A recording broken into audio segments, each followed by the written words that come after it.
Hello, this is Supriti from newslaundry.com bringing you your daily dose of news. Today is Tuesday, the 4th of January.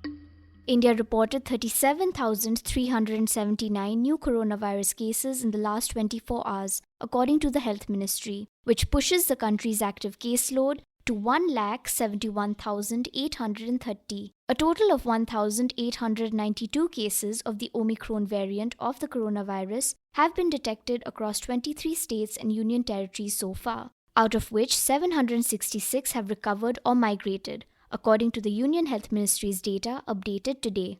India's current COVID tally now stands at over 3 crore 49 lakhs. 124 people have died because of the virus in the last 24 hours, which takes the country's total death toll to over 4,82,000.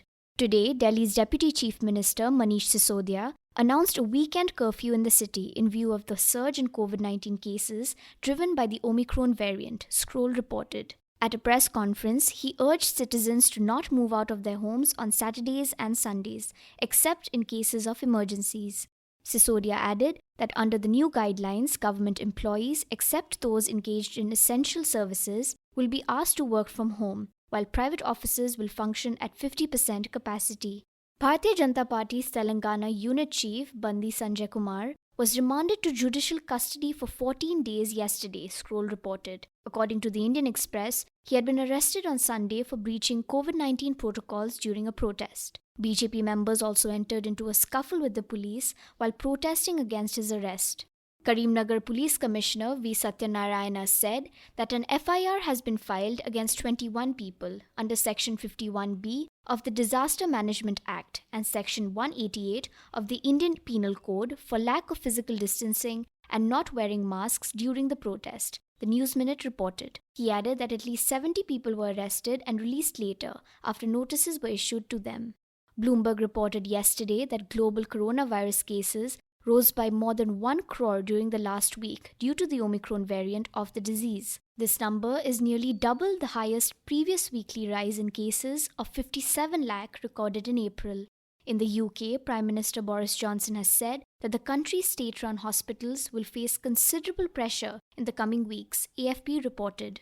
Johnson said, and I quote, "The Omicron variant does seem pretty conclusively to be less severe than Delta or Alpha. It is putting fewer people into the ICU." End quote.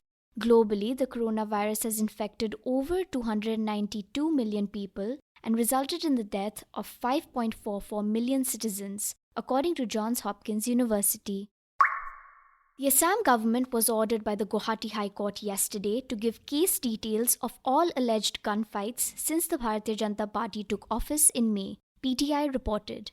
The court asked Assam Advocate General Devjit Lone Saikia if first information reports had been filed for each of the gunfights, as required by law, during Monday's hearing. The judges also inquired if an internal investigation had been carried out. After Saikia stated that he lacked the necessary information, the court ordered him to present the material at the next hearing on January 11th. According to Live Law, a suit filed by Delhi-based lawyer Arif Juadar claims that 28 people have died and over 48 have been injured in over 80 gunfights staged by the Assam police since May. Juadar has sought the court to issue orders to book the policemen involved in these gunfights for murder. He also demanded that a sitting judge of the Guwahati High Court conduct a judicial inquiry into the shootouts, as well as monetary compensation for the families of those slain in the gunfights. Juadar has identified the Assam Police, the state's Department of Law and Justice, the National Human Rights Commission, and the Assam Human Rights Commission as parties in the case, in addition to the state government.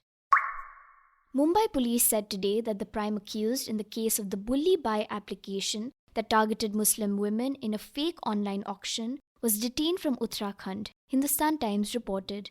The accused is a woman and knew the 21-year-old engineering student who was arrested during the day in Mumbai following 10 hours of grilling. The arrested man, Vishal Kumar, was detained a day ago from Bengaluru.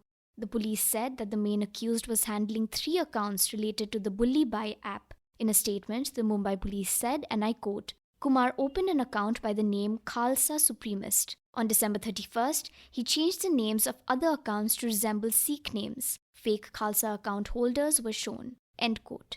The Mumbai police and the Delhi police had registered FIRs in the matter, and the website was subsequently blocked. This case pertains to unidentified individuals uploading doctored images with comments targeting Muslim women on a website hosted by GitHub. Fake auctions were also held using the photos. The matter came into attention on January 1st when Delhi-based journalist Ismat Ara, who was targeted by the page, flagged it on Twitter. The website had listed the women for auction, similar to the banned app Sulli Deals, which had triggered a row last year. Separate charges have been filed by police in Noida and Delhi in connection with the Sulli Deals app, but no arrests have been made thus far. As you can see, this isn't the first time that Muslim women specifically have had to face such harassment. There was a similar incident that occurred last year, where a live stream on a YouTube channel called Liberal Doge posted photographs of Pakistani women, saved without permission from their social media accounts. The channel's audience then rated the women, auctioned them off to each other, and posted sexually charged comments on their looks and clothes. My colleague Pratik Goyal profiled the man who orchestrated the entire act. You can read his report titled Ritesh Jha aka Liberal Doge, the man behind the live stream spewing hate against Pakistani women. You can find the report on our website newslaundry.com. While you're there, you can also check out a report by Alpana Kishore on the Central Vista project. This is the fourth part in a multi-part deep dive on the project. This final part of the series looks at what the future of the project looks like, given the scrutiny it faces today. The report is titled Central Vista as New India. It could actually end up being the really old India. Reports like the one I mentioned require time and resources. Since News Laundry is an independent news organization, we look to our subscribers to support us as we venture out to do these reports. We are 100% ad-free, which means that we really do need you to have our back. Go ahead, subscribe, and become a part of the movement that keeps news free. Yesterday, the Supreme Court stayed an Allahabad High Court ruling that awarded bail to one of the key defendants in the Bulandshahr mob lynching case, in which a police officer was slain during protests over cow slaughter in December 2018. The accused, Yogesh Raj, was ordered to surrender within 7 days by a bench of Justices S.K. Kaul and M.M. Sundaresh. During protests over alleged cow slaughter in Bulandshahr district in December 2018, Inspector Singh and a local youth, Sumit Kumar, were killed in mob violence near Siana village. The bench was hearing a plea by Rajni Singh, wife of the deceased police officer, Inspector Subodh Kumar Singh, against the 2019 Allahabad High Court order. The accused was granted bail under Section 124A, which is sedition, and had previously been granted bail under Parts 120B, which is conspiracy, and 147, which is rioting, among other sections. Senior counsel Sanjay Hegde, appearing for the petitioner, said the accused had contested elections after being released on bail and had been arrested for allegedly threatening to kill someone who did not vote for him. He also stated that charges in the case have yet to be filed. Yogesh Raj's lawyer stated that there is no particular allegation that he was involved in the lynching of the deceased inspector. The Supreme Court adjourned the hearing for 3 weeks while also requesting a report from the trial court in Bulandshahr, where the case is still being tried, on how much time do they need to construct the charges and record the testimonies of the independent witnesses. According to PTI, which cited police authorities, a charge has been filed against 50 unidentified people in Indore for protesting the arrest of Hindu religious leader Kalicharan Maharaj. The Chhattisgarh police detained Kalicharan from Madhya Pradesh on December 30th after he insulted Mahatma Gandhi and lauded his assassin Nathuram Godse during a Hindutva event in Raipur earlier that month. Kalicharan's bail application was denied by a Raipur court on Monday, according to ANI. Savita Chaudhary, who is in charge of Indore's Choti Gwaltoli police station, alleged yesterday that 50 unnamed members of Hindutva organizations, Akhil Bharatiya Hindu Mahasabha and Bajrang Sena, staged a protest and yelled slogans in the Regal Square without the administration's permission the day before. She claimed that a prohibitory order issued by the district collector makes it illegal to hold demonstrations, processions, or dharnas in public locations without the administration's consent. However, Chaudhary said that she was unaware if the protesters chanted pro-Godse slogans. Meanwhile, Aminul Khan Suri, a spokesperson for the Congress, posted a video of the protest in which pro-Godse chants could be heard. Suri claimed that the police stood by and did nothing.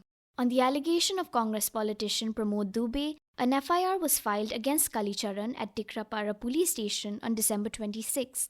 The two-day Dharam Sansad event over the weekend drew more than 20 religious figures. Most of them are said to have urged Hindus to arm themselves and prepare for the foundation of a Hindu homeland. The gathering in Chhattisgarh came after a similar gathering in Haridwar from December 17th to 19th, during which religious leaders urged Hindus to purchase firearms in order to slaughter India's Muslims. According to reports using satellite photographs from the region, China is building a bridge over East Ladakh's Pangong Tso, which could allow the People's Liberation Army to deploy troops quickly between the north and south sides of the lake. India owns one-third of the almost 160-kilometer-long lake, while China owns the other two-thirds. The Indian and Chinese military agreed to withdraw soldiers from the lake's north and south shores in February 2021.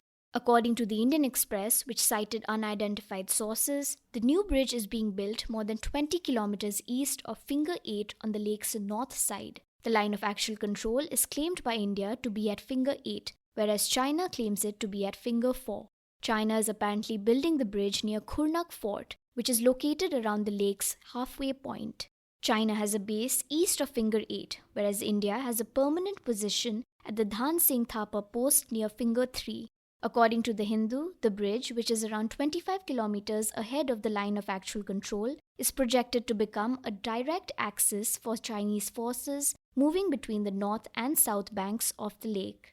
Indian and Chinese troops are said to have clashed in Arunachal Pradesh over the previous 3 months, while discussions between the two nations to resolve the situation in eastern Ladakh have failed. China has been building a cluster of buildings in Arunachal Pradesh and various villages in Bhutanese territory near Doklam in Sikkim, according to satellite imagery. That's all the news we have for you today. Have a good day or a good night, depending on where you're listening from. See you tomorrow. All the News Laundry podcasts are available on Stitcher, iTunes, and any other podcast platform. Please subscribe to News Laundry. Help us keep news independent. To catch all our podcasts on news, pop culture, current affairs, and sport, visit newslaundry.com. Follow us on Facebook, Twitter, and Instagram, and subscribe to our YouTube channel.